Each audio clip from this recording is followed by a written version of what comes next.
રેબિયલ થેલેમાઇડ સંશ્લેષણ છે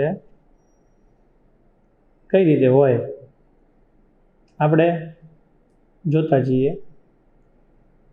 જનરલી એવું હોય કે આપણી પાસે એમાઇડ સંયોજન હોય થેલેમાઇડ, એમાંથી આપણે પ્રાથમિક એલિફેટિક એમાઇન બનાવવા માટે હોય તો પ્રાથમિક એલિફેટિક એમાઇન સંયોજનો મારે બનાવવાના હોય તો આ પદ્ધતિ વપરાય. પણ પ્રાથમિક એરોમેટિક એમાઇન નહીં, પ્રાથમિક એલિફેટિક એમાઇન બનાવવા માટે વપરાય. હવે કેવું હોય, આપણા પાસે આવો એસિડ છે જેને થેલિક એસિડ કહેવાય. હું તમને પહેલેથી સમજાવું છું. આપણે આવે છે બહુ ઓછું, પણ આપણે હું બધું તમને સમજાવતો. આ છે થેલિક એસિડ. એની પ્રક્રિયા 2 મોલ એમોનિયા સાથે કરીએ. COO NH4 COO NH4 આને એમોનિયમ થેલેટ કહેવાય. આમાંથી -H2O છૂટા પડે, -2 મોલ H2O છૂટા પડે.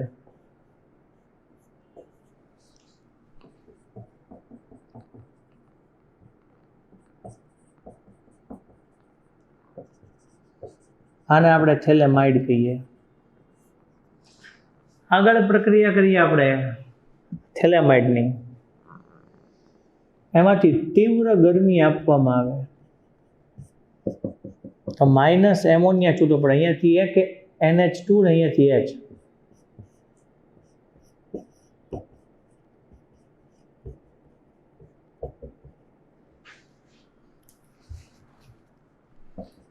આની પ્રક્રિયા આપણે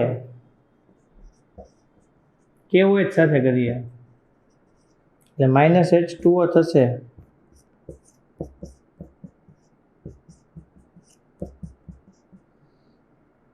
K+ અને N- પોટેશિયમ થેલેમાઇડ થાય.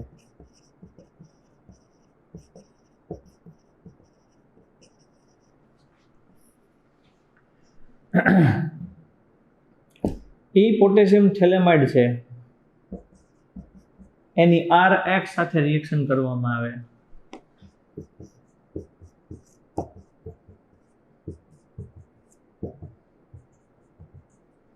આને કહેવાય N-આલ્કાઇલ થેલેમાઇડ કહેવાય.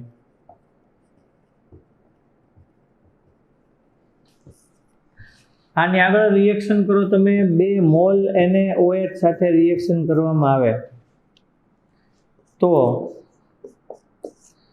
જે આપણને પદાર્થ મળે એમાંથી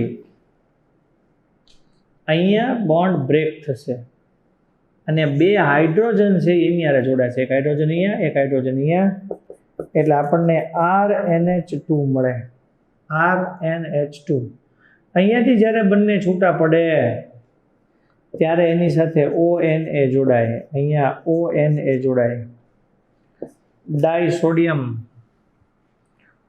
બેન્ઝોએટ, ડાયસોડિયમ OH, બેન્ઝીન 1,2 ડાયસોડિયમ OH આવું થશે અને RNH2 પ્રાથમિક એમાઇન મળશે. તમારી ચોપડીમાં પ્રક્રિયા અહીંયાથી જ આપેલી હોય, આટલું જ લખવાનું હોય, આગળનું કાંઈ લખવાની જરૂર નથી. એવું બને અહીંયાથી આપેલી હોય તો આટલું જ લખવાનું થાય, પણ આવું તમે ભણશો એટલે આગળ આવશે ખરા. એટલે તમને સમજાય એટલે આગળથી મેં તમને કરાવ્યું છે. બીજું, એરોમેટિક એમાઇન સાથે પ્રક્રિયા નહીં આપે. એમાંથી પ્રાથમિક એરોમેટિક એમાઇન નહીં બને, ફક્ત પ્રાથમિક એલિફેટિક એમાઇન જ આપણા માટે તૈયાર થશે. હવે ત્યાંથી આપણે આગળ જવું છે. હોફમેન બ્રોમેમાઇડ પ્રક્રિયા છે, આપણે એ જોઈએ. હોફમેન બ્રોમેમાઇડ શું આ શીખ્યા પ્રક્રિયામાં? આપણી પાસે થેલિક એસિડ હતો, એની 2 મોલ એમોનિયા સાથે પ્રક્રિયા કરી, એમોનિયમ થેલેટ મળ્યું. એ એમોનિયમ થેલેટ છે એમાંથી આપણે 2 મોલ પાણીના છૂટા પડી ગયા એટલે આપણને થેલેમાઇડ મળ્યું. એ થેલેમાઇડને તીવ્ર ગરમી આપે એટલે એમોનિયા છૂટું પડ્યું એટલે આપણને થેલિમાઇડ મળ્યું. એને આપણે KX સાથે KOH સાથે પ્રક્રિયા કરી એટલે આપણને પોટેશિયમ થેલેમાઇડ મળ્યું. એની આપણે RX સાથે પ્રક્રિયા કરી એટલે N આલ્કાઇલ થેલેમાઇડ મળ્યું. અને પછી આપણે પ્રક્રિયા 2 મોલ NaOH સાથે કરીએ એટલે આપણને COO Na ડાયસોડિયમ OH આવું આપણને મળે. હવે તમને સમજાવવા જઈ રહ્યો છું આગળ. હોફમેન બ્રોમેમાઇડ પ્રક્રિયા. હોફમેન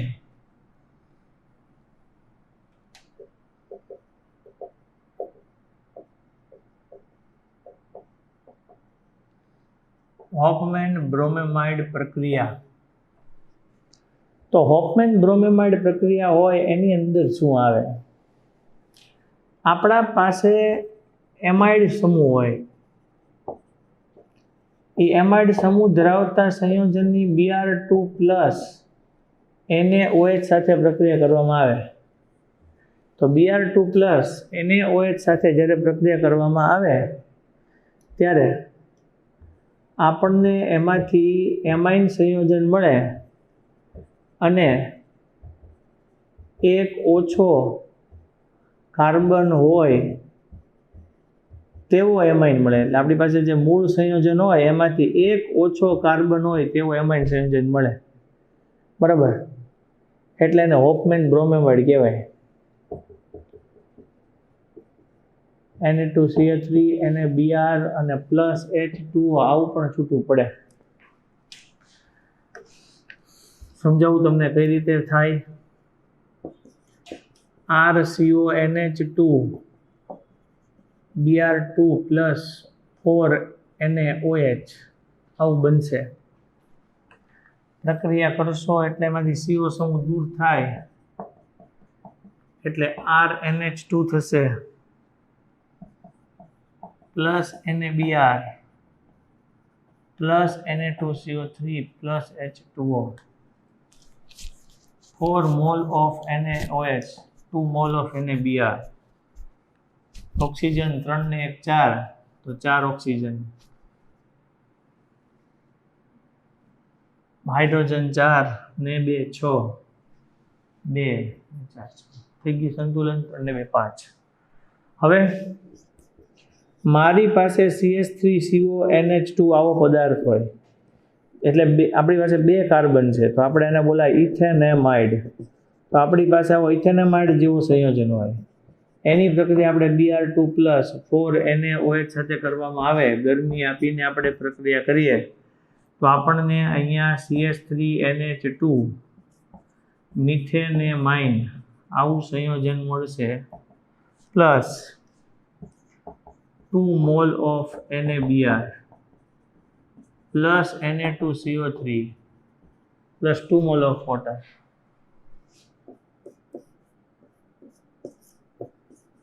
CONH2 છે જેને આપણે કહીએ બેન્ઝેમાઇડ. આની પ્રક્રિયા Br2 પ્લસ 4 NaOH જ્યારે કરીએ ગરમી આપીને તો આપણા માટે બેન્ઝીન ઉપર NH2 મળશે જેને આપણે બેન્ઝેમાઇન એનિલિન કહેવાય. 2 mole of NaBr plus Na2CO3 plus 2 mole of water આવું છૂટું પડશે.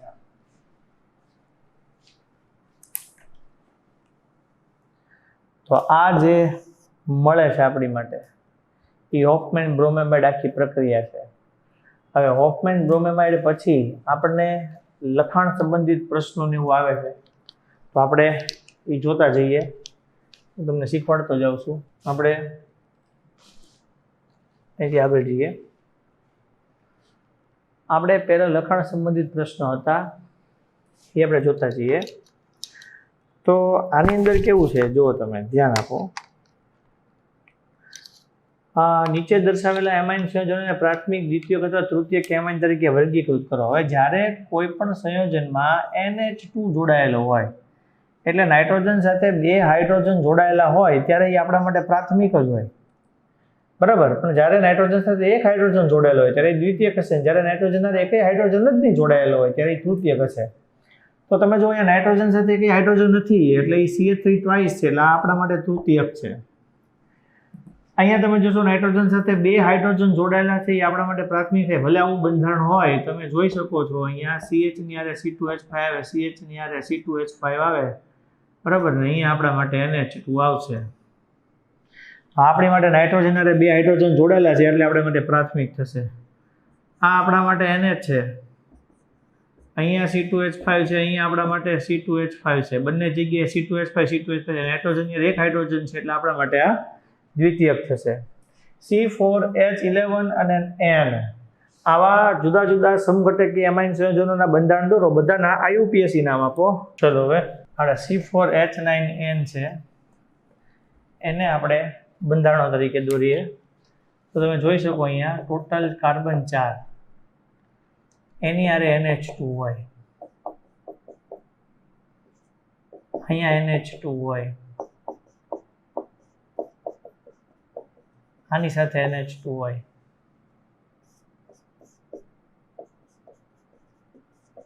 આવી રીતે હોય, આવી રીતે હોય,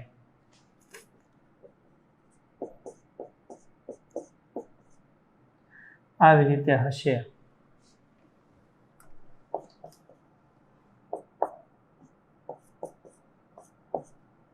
આમ હશે.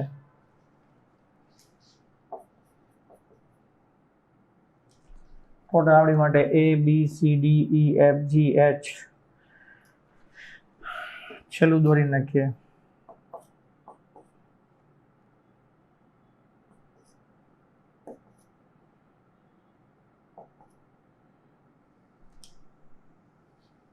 આપણે એટલા દોરેલા છે.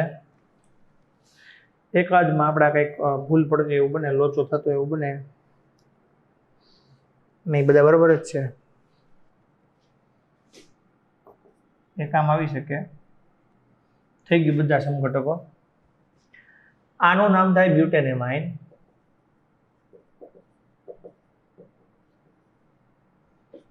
આનું નામ થશે butane 2 amine.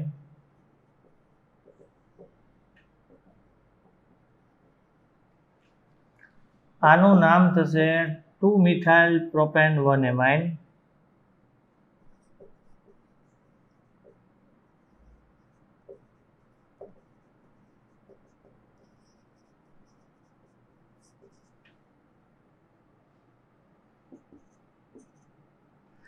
Methyl propane 2 amine.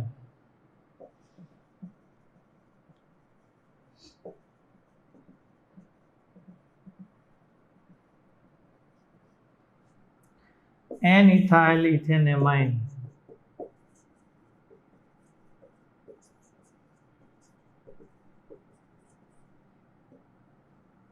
N-methyl propane amine.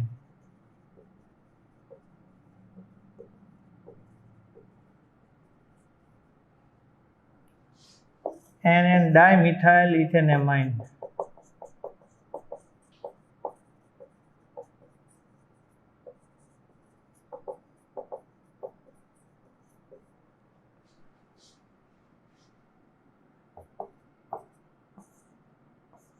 and methyl propane 2 amine.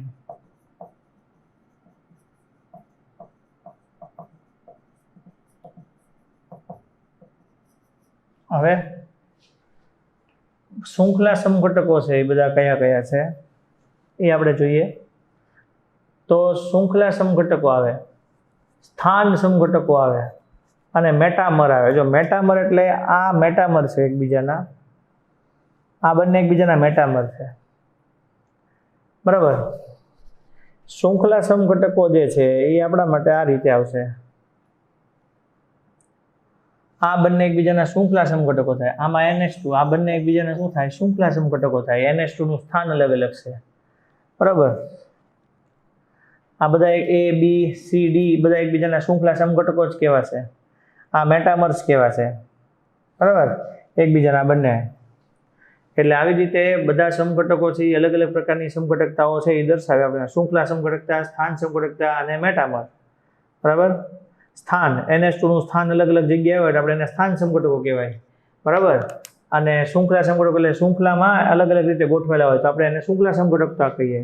અને જો ક્રિયાશીલ સમૂહ એની આજુબાજુ બંને બાજુએ કાર્બન પરમાણુની સંખ્યા અલગ અલગ હોય તો આપણે એને એકબીજાના મેટામર કહીએ.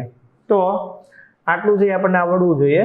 ત્યાંથી આપણે આગળ છે એ બીજા લખાણ સંબંધિત પ્રશ્નો છે એની અંદર આપણે આગળ વધીએ. આ આપણા માટે CH3 CH2Cl એમાંથી આપણે બનાવવું છે CH3 CH2 CH2 NH2 એ રીતે C6H5 CH2Cl એમાંથી C6H5 CH2 CH2 NH2 બરાબર. તો આ રાસાયણિક સમીકરણો આપણે લખવા છે તો આપણે જોતા જઈશું. નીચે દર્શાવેલા સંયોજનોના બંધારણો અને IUPAC નામ લખો, આવું બધું આપણે જોવાનું છે એ હમણાં આપણે જોતા જઈએ. પહેલા આપણે આટલું ક્લિયર કરીએ કેમ આવે એ. જો છોકરાઓ, આ 2 કાર્બનમાંથી 3 કાર્બન લાવવા છે અને NH2 લાવવું છે. તો મારે શું કરવું પડે? તો મારે પહેલા સાયનાઇડ લાવવું પડે. સાયનાઇડ લાવવા માટે મારે પ્રક્રિયા NaCN કરવી પડે. એટલે જો હું આની પ્રક્રિયા NaCN કરું એટલે CH3 CH2 CN આવે -NaCl છૂટું પડી જાય. આ જે પદાર્થ છે એનું મારે રિડક્શન કરવું પડે. જો હું એનું રિડક્શન કરીશ તો આપણી માટે અહીંયા આવશે CH3 CH2 CH2 અને NH2. આ આપણા માટે પદાર્થ આવશે પ્રોપેનેમાઇન. થઈ ગયું. આ બેન્ઝાઇલ ક્લોરાઇડ છે C6H5CH2Cl. આમાંય તે તમારે એક કાર્બન વધારે લાવવાનું. આમાંય તે સેમ રીતે સોડિયમ સાયનાઇડ સાથે પ્રક્રિયા કરવાની. તમે સોડિયમ સાયનાઇડ સાથે પ્રક્રિયા કરો એટલે NaCl છૂટું પડશે. C6H5 CH2CN થશે. આની પ્રક્રિયા કરશો, આનું રિડક્શન થશે NiH2 સાથે C6H5CH2 રિડક્શન એટ NiH2 કરશો. આમાં પણ તમે રિડક્શન છે એટ NiH2 કરશો તમે એટલે C6H5CH2 CH2NH2 થશે. બરાબર. પ્રોપેનેમાઇન અને ફિનાઇલ ઇથેનેમાઇન આવું થશે. હવે ત્યાંથી આપણે આગળ જઈએ. આ બંને વસ્તુ પતી ગઈ. હવે એના પછીનો કોયડો 13.13 છે એ આપણે જોવું છે, સમજવું છે, ખાસ તો સમજવું છે. તો શું સમજવાનું છે કે નીચે દર્શાવેલા સંયોજનો છે એના બંધારણો અને IUPAC નામ લખો. એમાઇડ સંયોજન એવું આપો કે જે હોફમેન બ્રોમેબાઇડ પ્રક્રિયા દ્વારા પ્રોપેનેમાઇન આપે. પ્રોપેનેમાઇન તમારો જવાબ છે. તો તમારા માટે જે પદાર્થ હોવો જોઈએ એ આ તો હોવો જ જોઈએ, પણ તમને ખબર છે કે એમાં વધારાનું CO આવવું જોઈએ. કારણ કે આપણે જ્યારે હોફમેન બ્રોમેબાઇડ કરીએ છીએ ત્યારે CO સમૂહ દૂર થાય છે. CO સમૂહ આપણે કાઢી નાખીએ છીએ.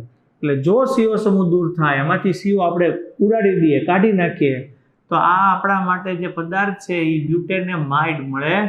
એ બ્યુટેનેમાઇડમાંથી જે પદાર્થ મળે એનું નામ થશે પ્રોપેનેમાઇન. એટલે આપણો જવાબ આ આવશે. એમાઇન સંયોજન કે જે બેન્ઝેમાઇડની હોફમેન વિઘટનથી મળે. તો આપણી પાસે જો બેન્ઝેમાઇડ હોય, CONH2 સમૂહ હોય અને તમે એની હોફમેન પ્રક્રિયા કરો તો એમાંથી CO સમૂહ દૂર થઈ જશે અને આપણને જે મળશે એ બેન્ઝેમાઇન અથવા જે પદાર્થ મળશે એને આપણે કહેશું એનિલિન. આવું થાય. બરાબર. તો આ થઈ ગયું આપણી માટે. ત્યાંથી આપણે આગળ જઈશું. લખાણ સંબંધિત પ્રશ્નો છે એમાં આપણે જોવું છે. બેન્ઝીનને એનિલિનમાં તમે કેમ ફેરવશો? એટલે આપણે લખવું છે બેન્ઝીન માંથી એનિલિન. એટલે બેન્ઝીન માંથી આપણે એને એનિલિનમાં ફેરવવું છે. બેન્ઝીન એને ડાયમિથાઇલ એનિલિન. બેન્ઝીન માંથી NN ડાયમિથાઇલ એનિલીન. આ જે પદાર્થ આપ્યો છે Cl CH2 4Cl અને હેક્ઝેન 1,6 ડાયમાઇન એમાં ફેરવવું છે. તો આપણે બધી પ્રક્રિયાઓ આપણે જોતા જઈએ. જો તમે ધ્યાન આપો, આપણી પાસે બેન્ઝીન છે, એમાંથી સૌથી પહેલા નાઇટ્રેશન કરવાનું. નાઇટ્રેશન કરશો એટલે આપણને જે પદાર્થ મળશે એનું નામ છે નાઇટ્રોબેન્ઝીન. એટલે આપણી પાસે બેન્ઝીન છે, એમાંથી નાઇટ્રોબેન્ઝીન જોતું હોય તો આપણે એનું નાઇટ્રેશન કરીએ. સાંદ્ર H2SO4 સાંદ્ર HNO3 પાણીનો અણુ દૂર થાય, નાઇટ્રોબેન્ઝીન મળે. નાઇટ્રોબેન્ઝીનનું 3 મોલ H2 સાથે નિકલ ઉદ્દીપકની હાજરીમાં રિડક્શન કરીએ. આપણે રિડક્શન કરીએ એટલે આપણને જે પદાર્થ મળે એ પદાર્થ આપણને મળશે NH2, જેને કહેવાય બેન્ઝેમાઇન અથવા એને કહેવાય એનિલીન. બરાબર. આપણા પાસે બેન્ઝીન છે,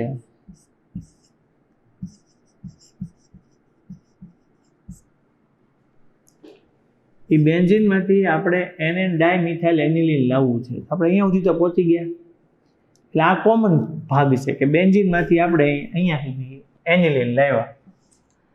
આ એનિલીનની 2 મોલ ઓફ CH3 આરે પ્રક્રિયા કરો એટલે આમાં રહેલા હાઇડ્રોજનનું વિસ્થાપન થઈ અને અહીંયા CH3 આવશે, અહીંયા CH3 આવશે, એટલે -2HI છૂટવું પડશે. એટલે આ જે આવ્યું આપણા માટે NN ડાયમિથાઇલ એનિલીન, NN ડાયમિથાઇલ એનિલીન. આ જુઓ તમે, અહીંયા ક્લોરીન છે, CH2 અને ક્લોરીન છે. આની પ્રક્રિયા આપણે NaCN કરીએ 2 મોલ એટલે -2 મોલ NaCl મળે. અહીંયા CH2 અને CN થશે, હેક્ઝેન 1,6 ડાયમાઇન થશે. આનું રિડક્શન કરીએ, રિડક્શન કરશો એટલે CH2NH2 આવશે. રિડક્શન કરશો પ્રાથમિક એમાઇન છે એટલે એનું CH2NH2 આવશે. આને સામાન્ય રીતે લખવું હોય તો આપણી પાસે ટોટલ 4 ને 2 6 CH2 6 અને NH2 થશે. હેક્ઝેન 1,6 ડાયમાઇન, હેક્ઝામિથિલિન ડાયમાઇન આવો પદાર્થ થઈ જશે. તો આપણા માટે પદાર્થ આપણી માટે આ રીતે આવ્યું. હવે બધા એમાઇન સંયોજનોના ભૌતિક ગુણધર્મો છે, તો આપણે એમાઇન સંયોજનોના ભૌતિક ગુણધર્મ જોવા છે. આગળ વધીએ. એમાઇન સંયોજનોના ભૌતિક ગુણધર્મો આપણે જોવા છે.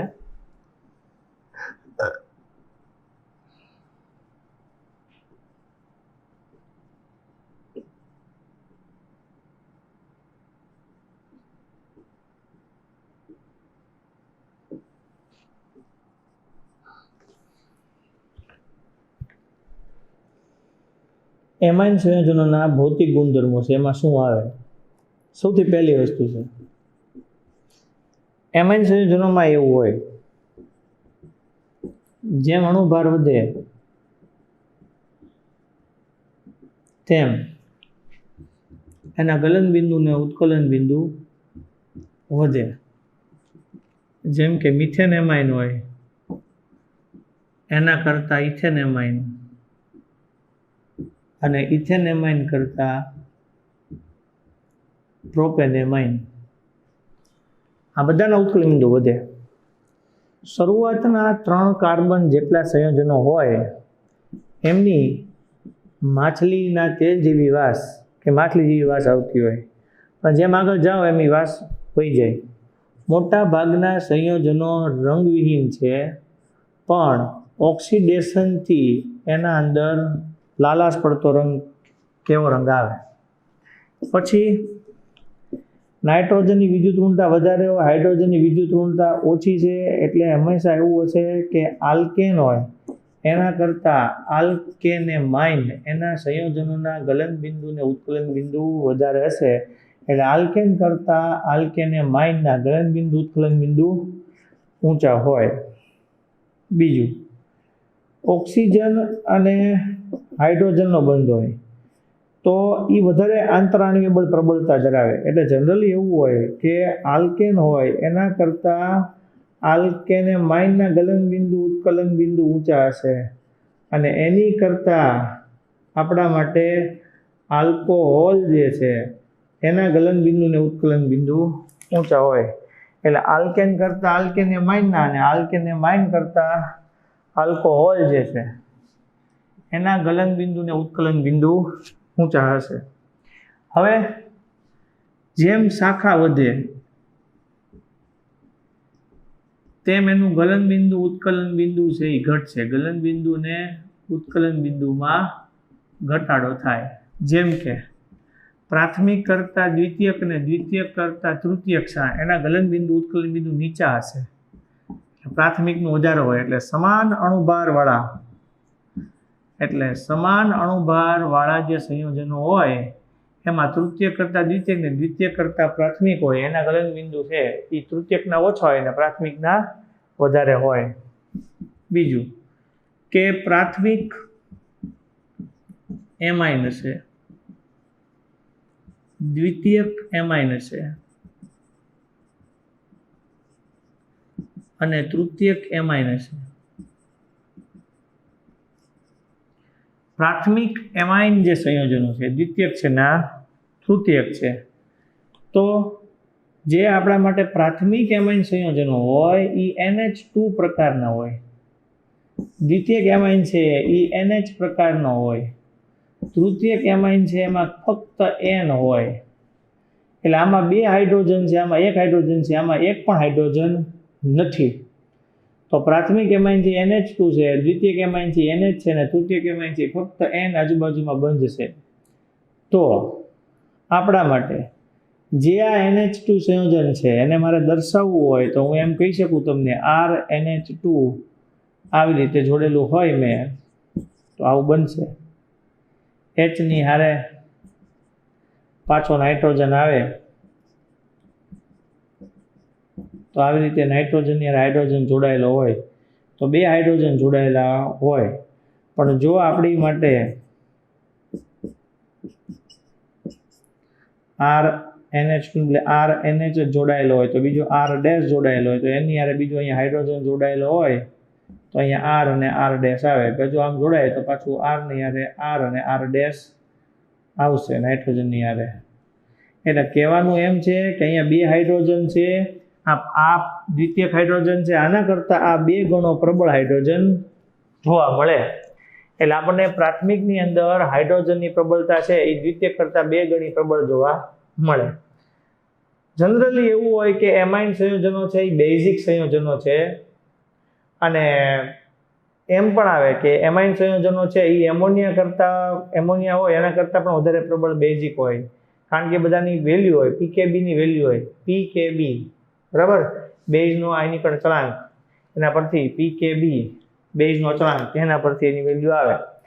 આપણને આટલી ખબર પડી કે જેમ અણુભાર વધે એમ ગલન બિંદુ ઉત્કલન બિંદુ વધે. શરૂઆતના તત્વો હોય બધા માટલી વાસવાળા હોય, પછીના રંગવિહીન હોય અને પોતે ઓક્સિડેશન થવાથી આપણને રંગ આપે. આલ્કેન કરતાં આલ્કેનેમાઇનના ગલન બિંદુ ઉત્કલન બિંદુ વધારે હોય, આલ્કેન કરતાં આલ્કેનેમાઇન એના કરતાં આલ્કોહોલ વધારે હોય. પછી આપણે એમ કીધું કે જેમ શાખા વધે એમ ગલન બિંદુ ઉત્કલન બિંદુમાં ઘટાડો થાય, તૃતીય કરતાં દ્વિતીયક ને દ્વિતીય કરતાં પ્રાથમિકના વધારે હોય, તૃતીયકના ઓછા હોય. પ્રાથમિકની અંદર 2 હાઇડ્રોજન હોય, દ્વિતીયકમાં 1 હાઇડ્રોજન હોય, તૃતીયકમાં હાઇડ્રોજન હોતો નથી. એટલે દ્વિતીયક કરતાં પ્રાથમિકના માટે 2 ગણા જેટલા આપણી માટે હાઇડ્રોજન બંધ હોય. હવે મારે તમને આગળ એનો બેઝિક ગુણધર્મ શીખવાડો છે. એમાઇન સંયોજનો છે એનો આપણે બેઝિક ગુણ શીખવો છે, તો આપણે એમાઇન સંયોજનોનો બેઝિક ગુણ છે એને આપણે શીખીએ. તો આપણા માટે આ RNH2 છે, એની અંદર હું પાણી સાથે પ્રક્રિયા કરું, પાણી સાથે પ્રક્રિયા કરવામાં આવે તો આ બેઝ હોય તો આ એસિડ તરીકે વર્તે, એસિડ હોય પોતે H+ ગુમાવે, એટલે અહીંયા આપણા માટે આવશે RNH3+ OH-, આવી રીતે થશે, હાલ્કેન એમાઇન જેવું થાય. હવે આ RNH3+ છે, આની પ્રક્રિયા આપણે X- સાથે કરીએ તો આપણને OH- ને X સાથે કરીએ તો આપણને અહીંયા RNH2 મળશે, બરાબર. X- અને OH સાથે કરીએ, OH- સાથે X- અને OH-, આમાંથી H+ છૂટો પડશે એટલે H2 આવશે, બરાબર. એને X સાથે પ્રક્રિયા કરો તો આપણને એ X- મળે, X- છૂટો પડવો જોઈએ. આપણે ચોપડીની અંદર જોઈએ તો ચોપડીમાં કઈ રીતે આપણને આપેલું છે એ આપણને ખબર પડે. RNH2 ની HX સાથે કરવામાં આવે તો RNH2 છે એની HX સાથે પ્રક્રિયા કરીએ, આ આવે જ છે, આ આપણે જોઈએ. આ OH RNH3 × X- છે, એવું છે, આપણે આવી ભેગું છે એવું છે. ઓકે, RNH2 છે, આવું પણ થઈ શકે, પણ આ પ્રક્રિયા આવી રીતે આપેલી છે આપણને. RNH2 છે એની HX સાથે પ્રક્રિયા કરો તો આ એસિડ તરીકે વર્તે, આ બેઝ તરીકે વર્તે, તો આપણને અહીંયા મળશે RNH3+ × X-. સો આ જે RNH3+ × X- છે એ X- જે છે એની પ્રક્રિયા જો આપણે કરવામાં આવે OH- સાથે, કોની કરવામાં આવે OH- સાથે, તો આપણને ખબર છે કે અહીંયાથી આપણને મળશે RNH2, આમાંથી H+ છૂટવો પડશે જે OH- સાથે જોડાશે, એટલે પાણી મળશે અને X- આયન છૂટવો પડશે. જ્યારે આપણે વાત કરી શકીએ કે આપણી પાસે એનિલિન હોય, એની આવી રીતે આપણે HX સાથે પ્રક્રિયા કરીએ તો આપણને એનિલિન છે NH3+ × X-, એનો આપણને આવી રીતે ક્ષાર મળે. હવે RNH2 જે છે એ પાણી સાથે પ્રક્રિયા કરશે તો એ કઈ રીતે આવશે એ આપણે જોતા જઈએ, બસ હવે આની કાંઈ જરૂર નથી, આપણે આગળ વધીએ. RNH2 ની જો પાણી સાથે પ્રક્રિયા કરવામાં આવે તો આપણા માટે આનો સંતુલન અચળાંક Kb ઉપરથી RNH3+ × OH- RNH2 અને H2O આવે.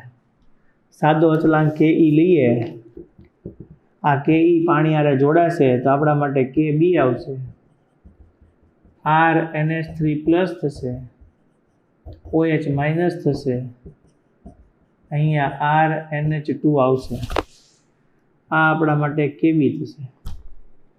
હવે આપણને એ પણ ખબર છે કે PKB = -log Kb થાય, આનું -log લઈએ એટલે PKB ની વેલ્યુ મળે. મોટા ભાગના જે એમાઇન સંયોજનોનો આપણે ઉપયોગ કરીએ છીએ એ બધા એમાઇન સંયોજનો છે એ આપણા માટે બેઝિક છે. મોટા ભાગે જે એલિફેટિક એમાઇન છે એ એલિફેટિક એમાઇન છે એની કિંમત છે 3 થી 4.22 જેટલી છે, PKB ની કિંમત આટલી છે. એમોનિયા છે એની માટે PKB ની કિંમત છે એ 4.75 જેટલી છે, જ્યારે એરોમેટિક એમાઇન છે એની માટે PKB ની કિંમત છે એ 4.22 થી વધારે છે, મોટા ભાગે 8.92, 9.30, 9.38. એનિલિન, N-મિથાઇલ એનિલિન, N-ડાયમિથાઇલ એનિલિનની કિંમત છે આવી રીતે છે, બરાબર. તો આપણને આજે મેં તમને આટલું શીખવાડ્યું, આટલી વસ્તુઓ તમારા મગજમાં ક્લિયર થઈ જવી જોઈએ. તો મેં તમને જે શીખવાડ્યું છે એ વસ્તુઓ કઈ વસ્તુ શીખવાડી. સૌથી પહેલાં મેં તમને આજે ગ્રેબિયલ થેલેમાઇડ શીખવાડ્યું કે જે પ્રાથમિક એલિફેટિક એમાઇન માટે મેળવવા માટે વપરાય, બરાબર. બીજું તમને શીખવાડું હોફમેન બ્રોમેવાઇડ રિએક્શન, કે જ્યારે તમે પ્રક્રિયા કરો કોઈ પણ એમાઇડ સાથે તો આમે આપણને એમાઇન મળે, CO સમૂહ દૂર થાય, એક ઓછા કાર્બનવાળો આપણને એમાઇન સંયોજન મળે. પછી આપણે બે બાજુના લખાણ સંબંધિત પ્રશ્નો શીખ્યા, એમાંથી પ્રક્રિયા પરિવર્તનો જેવું શીખ્યા અને એમાઇનના ભૌતિક ગુણધર્મો શીખ્યા. એમાઇનના ભૌતિક ગુણધર્મો પછી આપણે એનું બેઝિક લક્ષણ શીખ્યા. આ બધી વસ્તુ આપણા મગજની અંદર ક્લિયર થવી જોઈએ, મોઢે લખાવી જોઈએ, તૈયાર થવી જોઈએ. માર્ક લાવવા માટે આપણે કામ કરવાનું છે. તમે જો કામ નહીં કરી શકો તો તમારા માટે મેઇન રિઝલ્ટ આ રીતનું વ્યવસ્થિત નહીં આવી શકે. એટલે તમારે આ બધી વસ્તુઓ છે તમારે કરવાની છે. ઓકે, બરાબર. નેક્સ્ટ લેક્ચરમાં મળીએ. Thank you.